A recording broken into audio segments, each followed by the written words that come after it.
उत्तर प्रदेश के वाराणसी में शादी के दिन दुल्हन ने अपने वालिद की तौहीन होने पर शादी से इनकार कर दिया। तफसीलात के मुताबिक चांदनी की शादी रोहित जायसवाल से हो रही थी। दूल्हे के वालिद ने दुल्हन के वालिद से 25,000 रुपए की रकम को लेकर बहस व तकरार की और उनकी मुबैना तौर पर तौहीन की।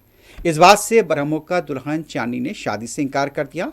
ये मामला पुलिस स्टेशन तक पहुंच गया। पुलिस अब इस मामले की तहकीकात कर रही है। माहौल बहुत अच्छा था, सब कुछ बहुत अच्छे से हुआ। हल्दी, मेहंदी, शादी, सब खुशी। मेरे सारे रिलेशन वाले, सब रिलेटिव, सब मुंबई से, मेरे मौसी मामा सब लोग आए थे। लेकिन इतना मतलब इंसल्ट होने के बाद पूरे मेरे मतलब हम लोग का पूरा इज्जत का वाट लग गया। सब लोग जान गए। कुछ पैसों के लेकर के जो है, कुछ पैसों 20-25 हजार के लिए बस। वो भी मिल गया। और तिलक में जो पैसा चढ़ा, वो लोग पैसा लेने के बाद फिर दिए भी नहीं अभी तक हम लोग का। अभी क्या हुआ? अभी पुलिस आई थी?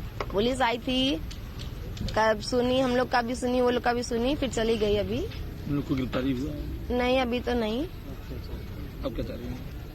हम चाह रहे हैं कि हमारा जो खर्चा हुआ है जितना, वो हमें मिल जाए। और ऐसे दहेज लोभियों के लिए, ऐसे दहेज लोभियों को